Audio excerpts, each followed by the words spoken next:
Nous, on essaye juste de gérer la place avec des valeurs simples. Donc on n'a jamais donné personne à la police et on donnera personne à la police, c'est clair. De deux, donc du coup, on essaye, là aujourd'hui on est en réunion avec la commission féministe, parce que ça fait 1 ou 2 semaines qu'on a repéré des problématiques sur la place. Donc on est en train de se mettre en lien avec elles. Donc je vais rappeler encore un petit peu les valeurs: antisexisme, antiracisme, anti-homophobie. Mais c'est aussi à vous de les appliquer.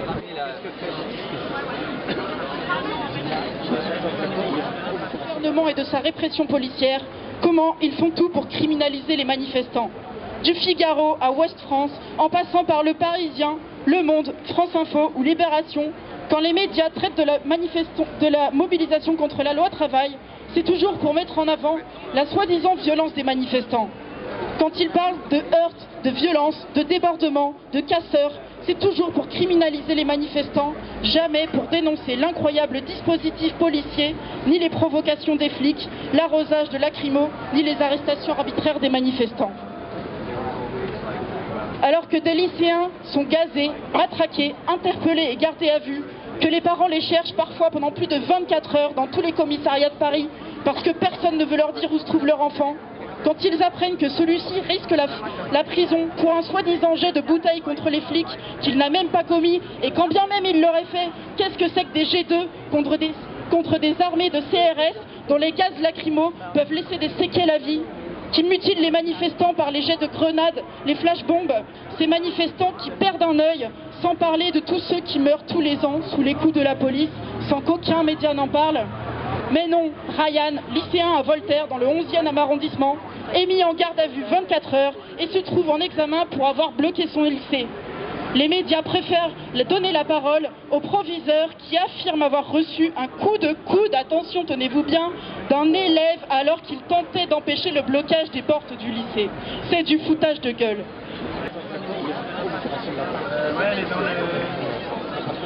Et donc en fait, le mouvement de mobilisation de la Nuit debout, il fait face aujourd'hui, en fait, il rentre dans une mobilisation et fait face à toute cette violence d'État. Et donc en fait, il est tout à fait légitime de se poser la question de comment réagir face à cette violence. Donc face au pacifisme et à la réponse systématique à la violence, nous opposons en fait une autre stratégie. Une stratégie en fait qui est celle de la grève reconductive, celle de la grève générale. Celle qui permettent de taper dans les poches du patronat et d'opposer au gouvernement nos moyens de lutte, les méthodes du mouvement ouvrier.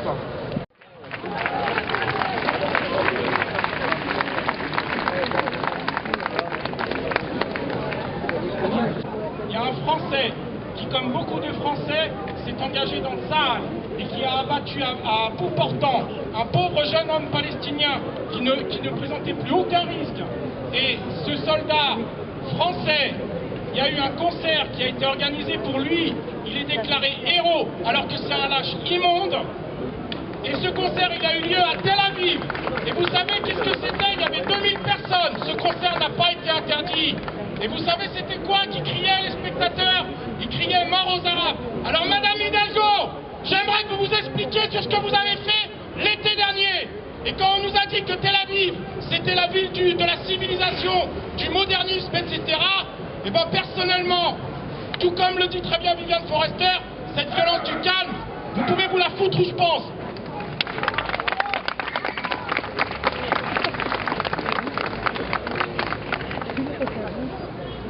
Ce qui est important aussi, il faut montrer aussi qu'il y a des personnes âgées qui veulent participer à ce projet.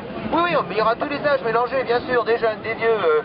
Voilà, parce que pour les personnes âgées, c'est très important hein, qu'il y ait un lien entre toutes les générations. À toi. À toi.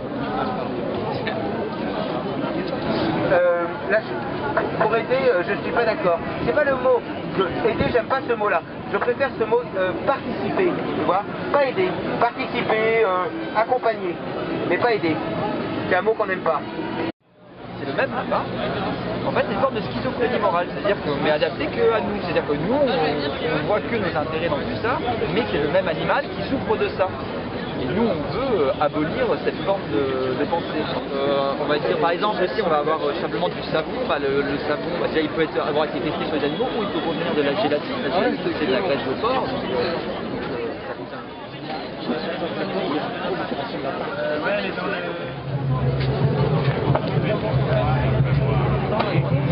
le gouvernement de M. Tsipras. Donc ce gouvernement n'est pas venu du néant, il est venu de la lutte des larges couches populaires qui ont exprimé depuis avant leur désaccord à une politique néolibérale qui pas seulement n'ouvre pas de perspective pour les pays, mais enserre les espoirs de la jeunesse grecque et peut-être aussi les espoirs de la jeunesse de toute l'Europe. Cette réforme, cette loi travail qui est imposée ici, alors ça a été dit par un intervenant précédent, ce n'est pas une loi qui est spécifiquement française, c'est des lois qui ont été faites et qui sont dans les orientations européennes depuis très longtemps.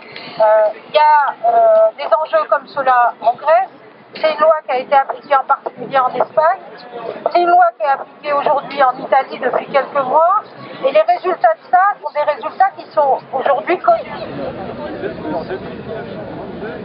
La question de la démocratie, c'est une question qui est globalement posée en Europe aujourd'hui. Elle a été posée de façon extrêmement violente en Grèce et les conséquences de tout ça, ça continue. Mais c'est quelque chose qui est posé aussi ici. La force de ce mouvement aujourd'hui, et ça a été la force en Grèce et c'est aussi une force en Espagne, mais c'est aussi d'être capable à un moment donné de dire des gens qui se rassemblent et qui ont des objectifs, il faut aussi qu'ils soient intransigeants sur leurs objectifs.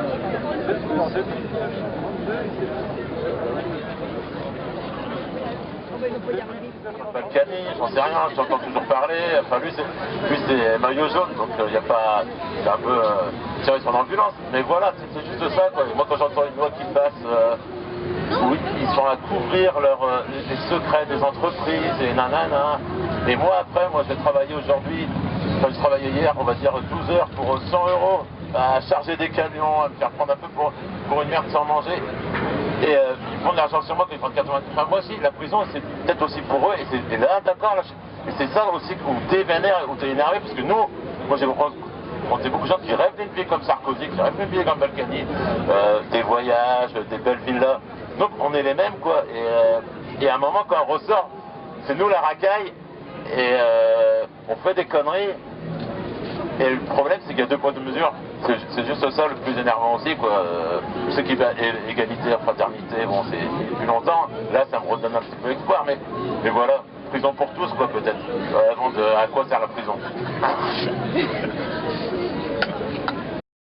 En tant qu'architecte,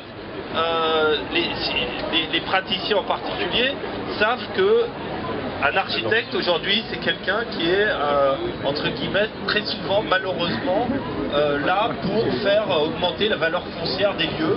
Et donc, qu'est-ce que ça entraîne? Ça entraîne bien sûr la gentrification, etc. Ce qu'on aimerait ce soir, c'est que justement, on se pose des questions sur ces manières de pratiquer l'architecture, sur la forme de la ville en général, sur les manières de la faire, l'architecture. C'est ça l'objet. Ça pourrait partir de la question des réfugiés et des migrants, qui sont d'autres habitants de la ville, auxquels on ne pense pas habituellement. Et pourquoi? Parce que tous ces gens-là posent des questions sur l'architecture, encore une fois, sur la manière dont on dessine la ville, sur la manière dont on parle du foncier. C'est de tout cela qu'on aimerait qu'on parle ce soir.